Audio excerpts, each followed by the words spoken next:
मैं अपने जो लोग यहाँ कार्यक्रम में मौजूद हैं चाहूँगा कि ज़ोरदार तालियों के साथ स्वागत करिए संदीप सिंह जी का और पंकज गांधी जायसवाल जी का।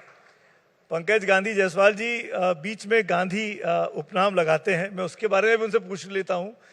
बता दूँ वो पेशे से सीए हैं लेकिन लिखते बहुत अच्छा है, अर्थव्यवस्था पर आजकल खूब लिख रहे हैं। और संदीप जी ने तो किताबें लिखी है, एक नहीं दो किताबें आ चुकी हैं। आप दोनों का बहुत बहुत स्वागत है।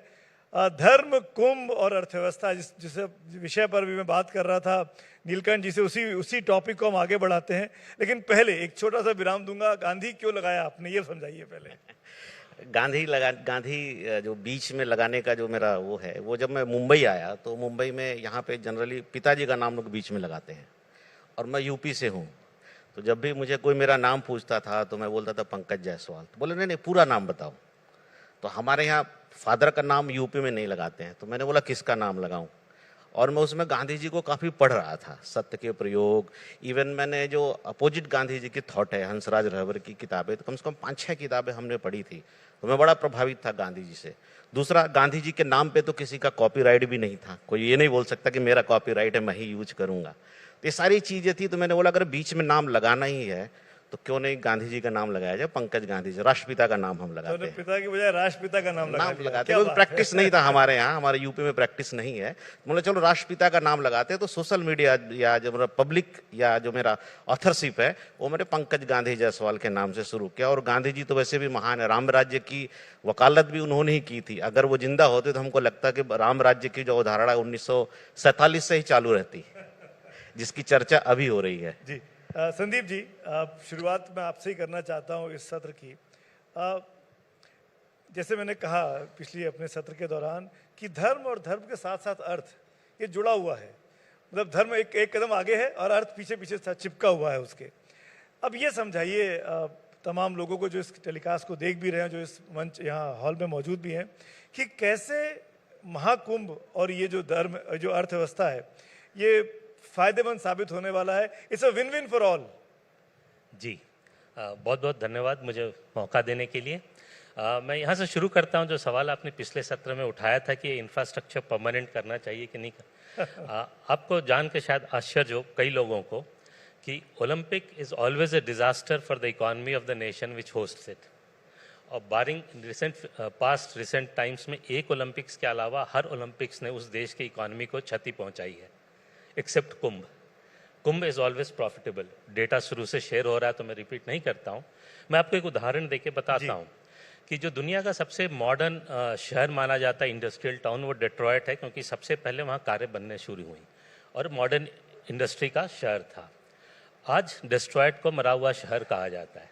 अगर आप सर्च करें रस्ट बेल्ट ऑफ यूएसए तो डेट्रॉयट का नाम आएगा, क्योंकि कारें सस्ती बनने लगी बाकी जगह, जापान, कोरिया, फिलीपाइंस, भारत, और वो शहर मरने लगा। अगर आप घोस्ट टाउन सर्च करेंगे इंडस्ट्रियल कंट्रीज़ में, रशिया, चाइना, यूरोप, बहुत से शहर मिलेंगे। और जो दुनिया के सबसे पुराने 5 शहर सर्च करेंगे उसमें आएंगे पुष्कर, उज्जैन, रामेश्वरम, काशी जी, पाटलिपुत्र। इनमें कहीं इंडस्ट्री नहीं है, सिर्फ मंदिर हैं। तो मंदिर आधारित अर्थव्यवस्था, और ये लिविंग सिविलाइजेशन है। मतलब बनारस को हम कहते हैं इतिहास से पुराना, इतने पुराने शहर हैं, लोग वहाँ लगातार बसे हुए हैं कि मंदिर आधारित अर्थव्यवस्था बहुत स्ट्रांग होती है। और कुंभ, हाँ, आज जो हम अर्थव्यवस्था की बात कर रहे हैं, मुझे ऐसा लगता है कि हमने उसको रेवेन्यू से कंफ्यूज किया हुआ है कि इतनी आमदनी होगी उसको हम अर्थव्यवस्था से जोड़ रहे हैं। आमदनी होगी लेकिन अर्थव्यवस्था उससे कहीं बड़ी चीज़ है। कुंभ, मेरा पैशन इंडियन बिजनेस हिस्ट्री है और इंडियन वे ऑफ मैनेजमेंट है, तो मैं ऐसा मानता हूँ जो फर्स्ट रिकॉर्डेड इंडस्ट्रियल एक्टिविटी थी वो समुद्र मंथन थी। उसमें आपको घोड़ा मिला। आज भी हम एनर्जी को हॉर्स पावर में ही मेजर करते हैं। वेल्थ था, प्रॉस्पेरिटी थी और पोल्यूशन था, और कुंभ उसी से जुड़ा हुआ है। और कुंभ मतलब बहुत बड़ा एस्ट्रोनॉमिकल इवेंट होता है। Different planets, satellites, stars come into same constellation. तो वो एक्चुअली हमारी चर्चा से कहीं हट जाता है। कुंभ का मतलब ये भी होता है कि पूरे भारत से लोग वहाँ इकट्ठा आते हैं। तो मैं आपको एक उदाहरण बताता हूँ कुंभ क्यों इंपॉर्टेंट होता है। कि हमारे देश में लोकल फेयर्स होते हैं, फिर रीजनल फेयर्स होते हैं स्टेट लेवल पे, जैसे अब पंढरपुर महाराष्ट्र में हुआ, गढ़मुक्तेश्वर हुआ, और फिर गंगा सागर हुआ, और उसके बाद एक नेशनल लेवल का होता है कुंभ। तो पूरी अर्थव्यवस्था देश की उसमें घूम जाती है। आप सोचिए, आज हम अलग तरीके से देख रहे हैं। पहले जब व्यक्ति पैदल आता है, और आज भी कई लोग पैदल आएंगे, आते जाते जो खाएगा पिएगा वो लोकल इकोनॉमी में पैसा सर्कुलेट हो रहा है, और इस तरीके से कुंभ पूरी अर्थव्यवस्था को कंट्रीब्यूट करता है। पर अभी हम सुन रहे थे बख्शी मिश्रा जी को, और उन्होंने ये कहा कि भारत की अर्थव्यवस्था में 0.3% का ही फर्क पड़ेगा।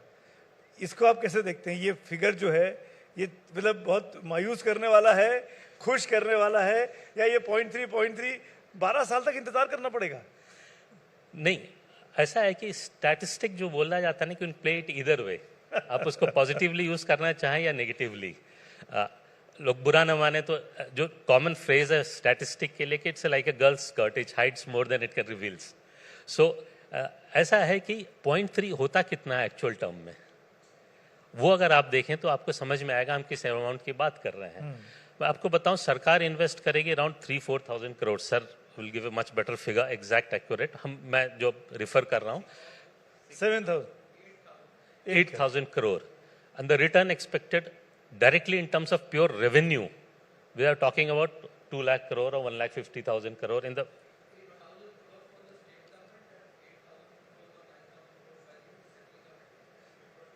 25,000 crore if gets you return of 1.5 lakh crore in the worst scenario you can measure it. And इसके अलावा जो हम गेन करते हैं जिसका कोई मूल्यांकन नहीं है, कि आप जब वहाँ जाते हैं आपको जो स्पिरिचुअल गेन होता है, जो आप एलिवेटेड फील करते हैं, उसका हम कोई मोल नहीं लगा सकते हैं। जो वहाँ कल्पवासी रहते हैं, आप उनसे मिल के आइए, जो एक बार कुंभ हो के आया है उससे पूछिए, तो जो पूरी समाज की चेतना का विकास होता है उसका हम कोई मूल्य का आंकलन नहीं कर सकते हैं। वो समाज का जो इवैल्यूएशन बढ़ जाता है वो ओलंपिक्स में भी नहीं होता है या किसी इवेंट में नहीं होगा। बहुत इंटरेस्टिंग बात बोली आपने। ये इनफैक्ट सबसे इम्पोर्टेंट चीज़ भी शायद यही है। इसीलिए मैं अपने परिवार की बात करूं तो इंतज़ार किया जाता है 12-12 साल तक कि कुंभ होने वाला है, और कुंभ होने के 3 महीने पहले 4 महीने पहले से बुकिंग्स का इंतजाम करना कि जाना है, रहना है, कहाँ रहेंगे, कैसे जाएंगे। वो बुजुर्ग हो गई हैं, उनको कैसे लेके जाएंगे, उनको कोई फायदा नहीं है, पर वो सिर्फ वो सामाजिक चेतना के लिए।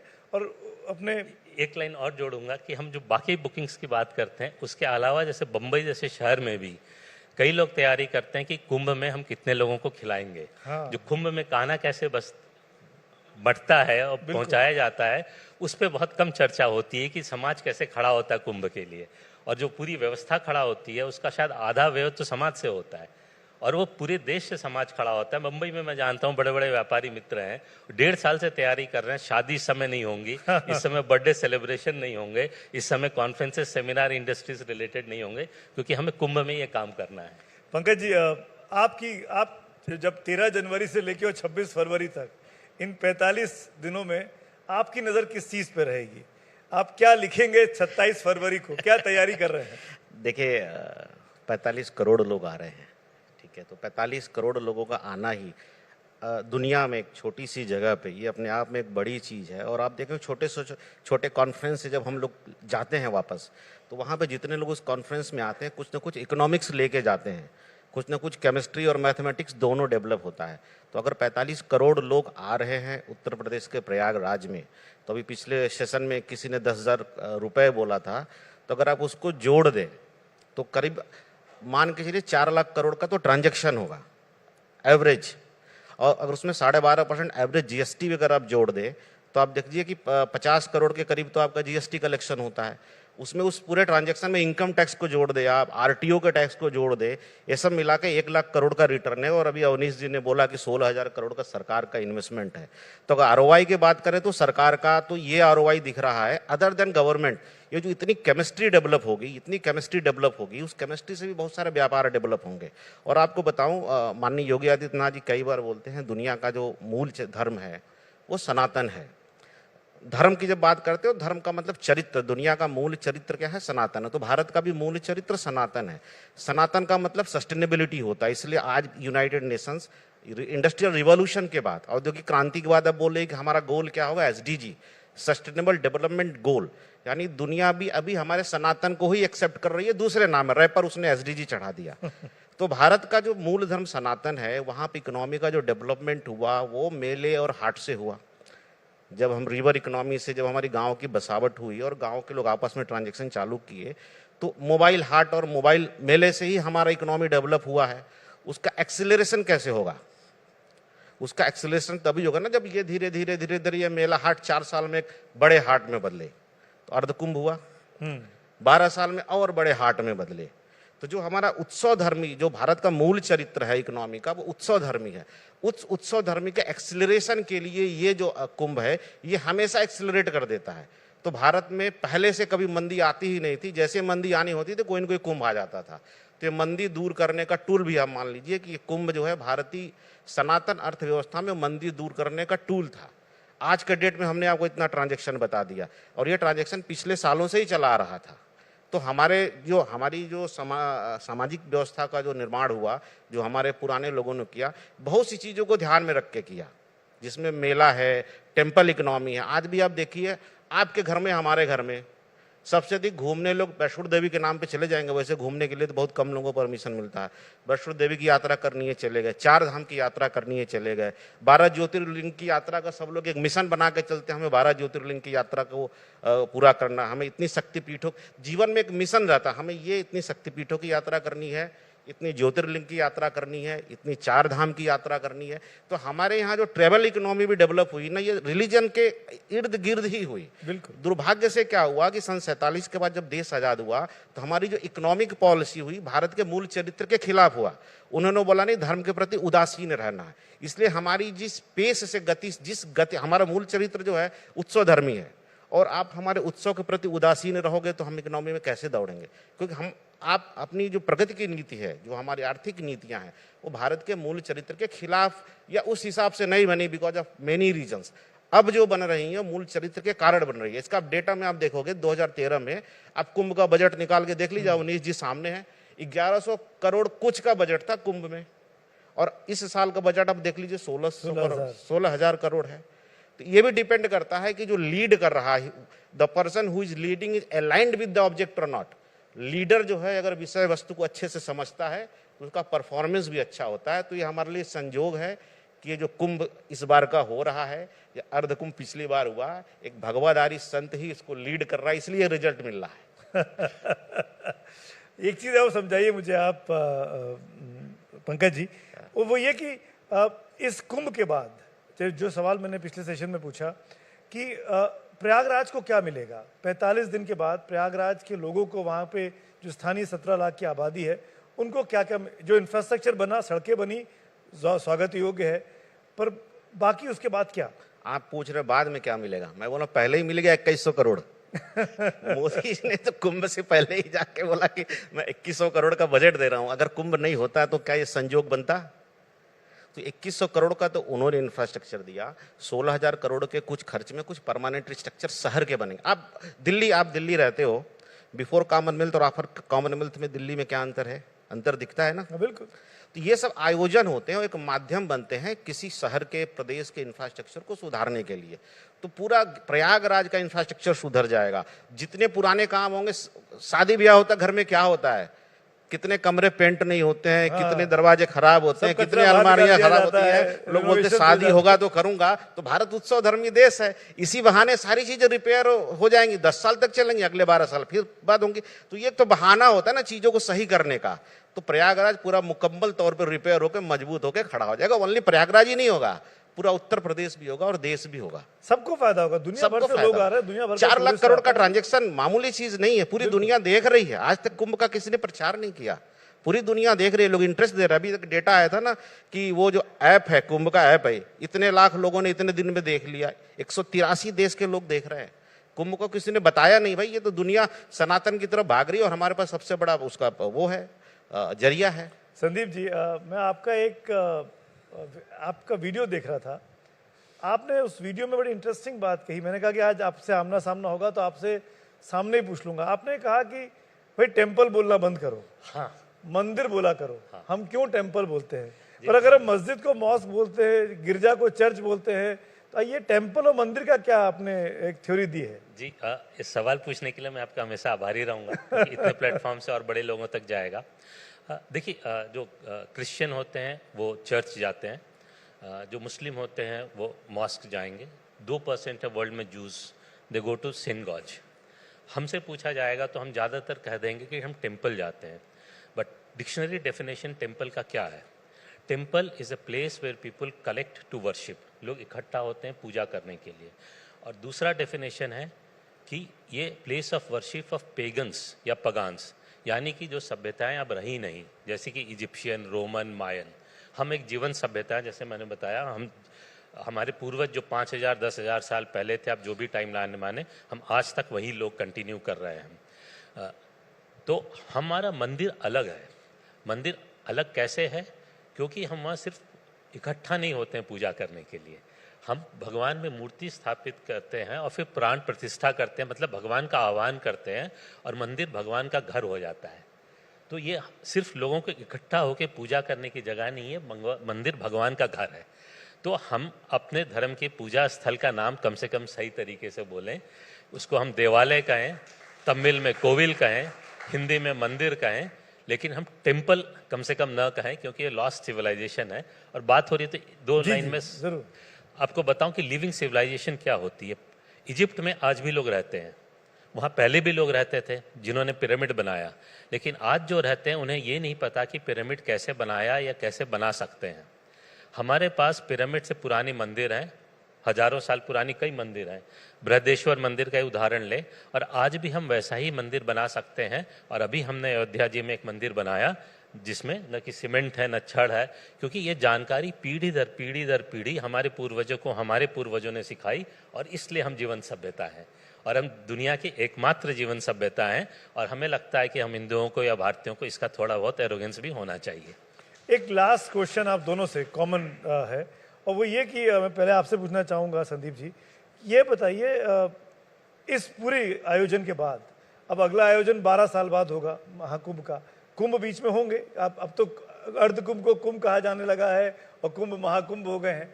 अब इस तरह के आयोजनों से कितना मतलब देश की सरकारों को, प्रदेश की सरकारों को फायदा होता है ब्रांडिंग के पॉइंट ऑफ व्यू से? मैं रेवेन्यू की बात नहीं कर रहा हूँ, ब्रांडिंग के पॉइंट ऑफ व्यू से। Again thanks for asking this. मेरा एक सबमिशन भी है, सर भी हैं। मैं देखा जैसे बुक लिख रहा था तो काफ़ी लिखा हूँ कुंभ पे कि वहाँ पे जेसीबी के स्टॉल लगे, बाकी कॉरपोरेट्स के लगे, वो सही हैं, लगने चाहिए, ठीक है, बट ऐसा ना हो कि हम रेवेन्यू बढ़ाने के चक्कर में स्टॉल इतना महंगा हो जाए कि लोकल कारीगर को जगह ना मिले। वो सरकार देखती होगी, बट ऐसी जानकारी में हमारी नहीं है। अभी जैसे कहा गया कि नेत्र कुंभ भी कर रहे हैं, वो बहुत ही अच्छा इनिशिएटिव है और ऐसे कई सारी चीज़ें हो रही हैं। सरकार इसके द्वारा बहुत सारा मैसेज, देखिए कुंभ में का कारण क्या है कि साधु संत इकट्ठा होते थे और समाज किस दिशा में आगे जाएगा उसकी मैसेज देते थे। ट्रेडिशनल कुंभ का वो मॉडल रहा। बिल्कुल। तो कुंभ के जरिए सरकार बहुत सारे चीज़ें दुनिया भर में पहुंचा सकती है। देश का इमेज, पिछले बार हुआ कि क्या आपने हाथ धोया क्या, हर रोटी पे छपा, कॉरपोरेट नहीं किया था तो लोगों को पता चला। तो आप जो सोशल मैसेजिंग है बहुत इफेक्टिवली वहाँ से कर सकते हैं। क्यू में खड़ा होना क्यों इम्पॉर्टेंट है, चीज़ें जल्दी हो जाती हैं, सफाई कैसे रख सकते हैं, आप दवा कैसे कहाँ से ले सकते हैं, सरकारी योजनाओं की जानकारी दे सकती है। तो ऐसी कई सारी चीज़ें हैं जिनकी जानकारी सरकार बहुत आराम से पूरे भारत तक पहुँचा सकती है। पंकज, क्योंकि आप सीए भी हैं, एक साथ लाखों करोड़ों लोग एक जगह पर मौजूद रहेंगे। जो बात मैं ब्रांडिंग की कह रहा हूँ, ये बहुत ही बड़ी अच्छी बात संदीप जी ने कही कि आप पब्लिक के अंदर अवेयरनेस कैंपेन चला सकते हैं तमाम चीज़ों को लेकर। आपके हिसाब से ऐसी कौन सी चीज़ें हैं जिसको इस मौके पर, क्योंकि अवनीश जी यहाँ बैठे हुए हैं, मैं चाह रहा हूँ कि इस मंच से वो लेकर जाएं, और अभी भी 13 तारीख में कुछ समय बाकी है। देखिए, कुंभ तो अपने आप में धार्मिक आयोजन है, उसकी प्योरिटी बरकरार रहेगी, लेकिन इसको बाजार अपने हिसाब से देखता है और अपने हिसाब से इवेलुएट करता है। अभी आपने देखा होगा दुबई एक्सपो हुआ, दुबई एक्सपो में जो आने वालों की संख्या से तो कई गुना जो है कुंभ में आएगा, और वहाँ पे कई कंट्रीज के पेवेलियन वहाँ पे उन्होंने बनाया था। भारत अपने आप में बहुत ही बृहद देश है, बृहद संस्कृति है, बृहद धार्मिक प्रैक्टिसेज हैं। मुझे लगता है कि हर राज्य के कल्चर का एक पेवेलियन वहाँ बनाया जाए, क्योंकि इस कुंभ में जो है भारत के विभिन्न प्रांतों के लोग भी आएंगे। जैसे बहुत से लोग नॉर्थ के वो साउथ नहीं गए हैं, बहुत से लोग साउथ के और नॉर्थ नहीं आए हैं, नॉर्थ ईस्ट के लोगों के कल्चर के बारे में बहुत से इंडिया के लोगों को पता नहीं है। तो Bharat as a united, culturally united जो है, यह एक बड़ा मंच हो सकता है। और हर राज्य का अगर एक पेवेलियन बनता है और वहाँ पे उनके कल्चर की पूरी झांकी हो, तो लोग अपने ही देश के लोग अपने ही प्रदेश के विभिन्न संस्कृतियों से रूबरू हो सकेंगे, और बाहर से जो लोग आएंगे उनको ये पता चलेगा अरे हम तो एक ही कल्चर और एक ही में रहने के बाद भी हम एक नहीं हो पाए हैं। भारत ऐसा देश जहाँ इतनी भाषाएं बोली जाती हैं, इतने कल्चर हैं यहाँ पे, इतनी रिलीजियस प्रैक्टिस है, खाने पीने की चीज़ों के भी अलग अलग स्टॉल लगाए जा सकते हैं। यहाँ इतना वैरायटीज ऑफ फूड्स है, वैरायटीज ऑफ ड्रेस है, इवन आपके चेहरे के भी वैरायटीज हैं। इतना होने के बाद भी भारत एक है, तो दुनिया में इतना बड़ा मॉडल को एग्जिस्टेंस का, सहजीवन सह अस्तित्व का जो है भारत अपने आप में एक बड़ा मॉडल ये परिचय कुंभ के माध्यम से दे सकता है। अब विज्ञापन का तो इकोनॉमिक्स होता ही, आपको मालूम है, फुटफॉल है, तो बाकी बाजार तो अपना जैसे देखना है देखेगा। आप छोटा सा आयोजन यहाँ भी करते हैं तो 4-5 विज्ञापन वाले आ ही जाते हैं, तो 45 करोड़ आने वाले हैं, तो आप उसका अंदाजा लगा ही सकते हैं कि विज्ञापन। आपने बहुत खूबसूरत बात की है। अब इसी नोट पर इस बात को मैं इस चर्चा को खत्म करना चाहूंगा। इसलिए कहिए सर, अवनीश जी सामने हैं। हाँ नहीं, सामने भी है, उनसे पूछ लूंगा, अभी आएंगे कुछ देर बाद मेरे साथ मंच पे होंगे। तो जो अनेकता, इतनी अनेकता है हिंदुस्तान में, और फिर भी कितनी एकता है हिंदुस्तान में, ये दिखाने का बेहतरीन जगह हो सकती है प्रयागराज का एक कुंभ। बहुत बहुत शुक्रिया संदीप जी, बहुत बहुत शुक्रिया पंकज, आपसे बात करके बहुत अच्छा लगा। Thank you so much for watching this.